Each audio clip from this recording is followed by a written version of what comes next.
Bien, mis queridos amigos, estamos analizando las escrituras y estamos mirando uno de los símbolos del santuario, pero podemos darnos cuenta que en un corto versículo que está allí en Génesis 3:21, podemos darnos cuenta de que Jehová Dios hizo tanto a Adán como a Eva túnicas de pieles y los cubrió.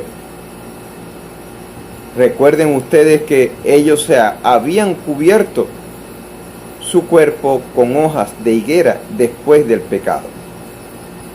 Pero este corto versículo es muy interesante. Génesis 3:21. Porque el mismo Dios le hace sus túnicas y los cubre.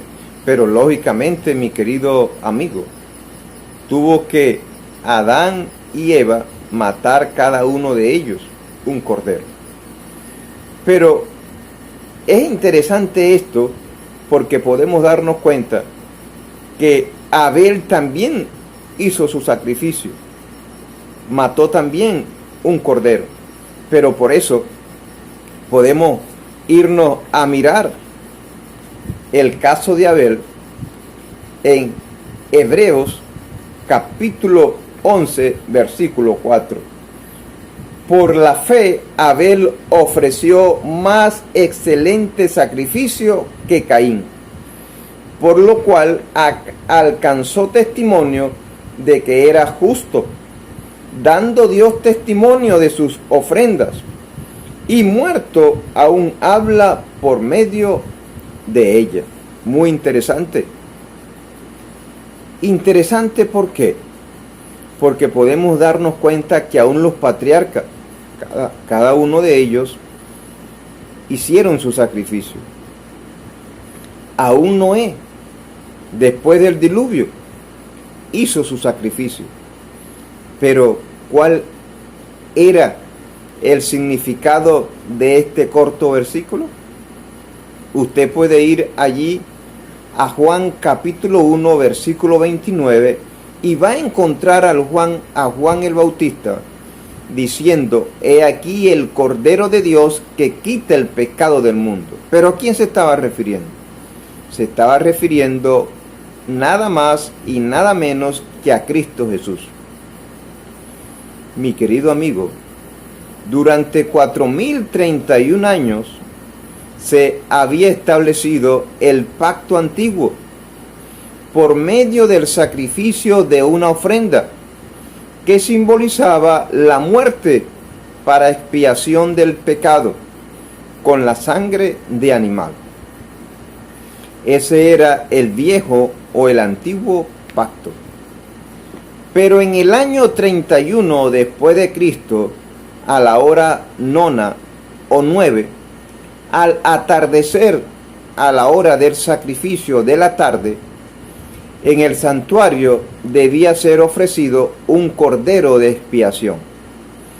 A esa misma hora, en el mismo día 14 del mes de Abib, el Cordero de Dios, Cristo Jesús, o el ungido de Dios, muere.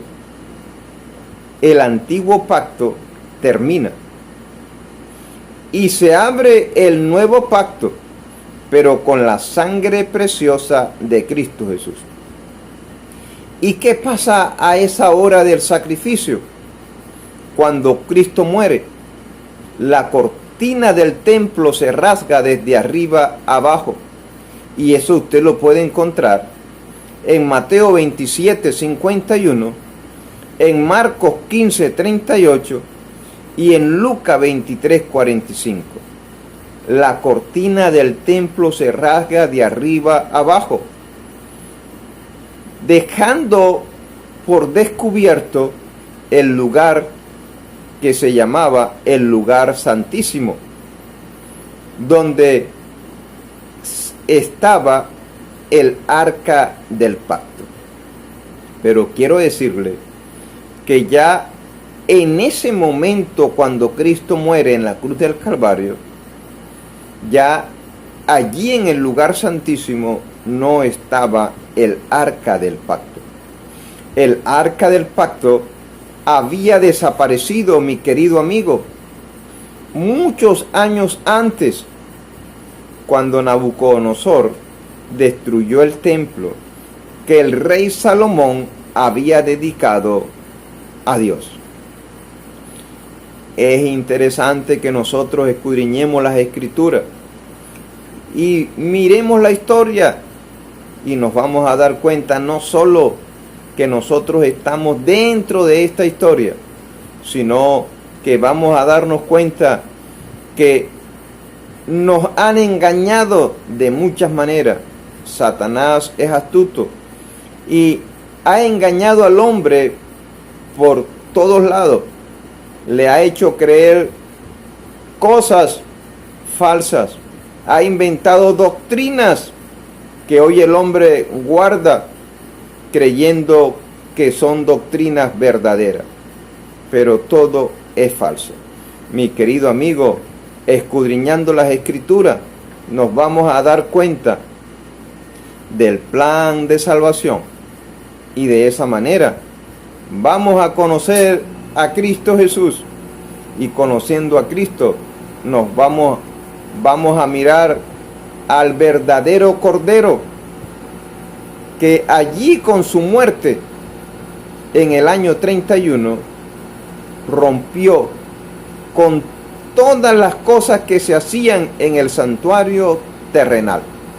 Es por eso que les recomendamos que escudriñe las Escrituras y podrá darse cuenta por qué razón hoy no se deben dar diezmos, por qué razón hoy no se sacrifica un cordero, y así muchas cosas. Que Dios te bendiga y te guarde y te dé sabiduría para aprender cada día de Cristo Jesús.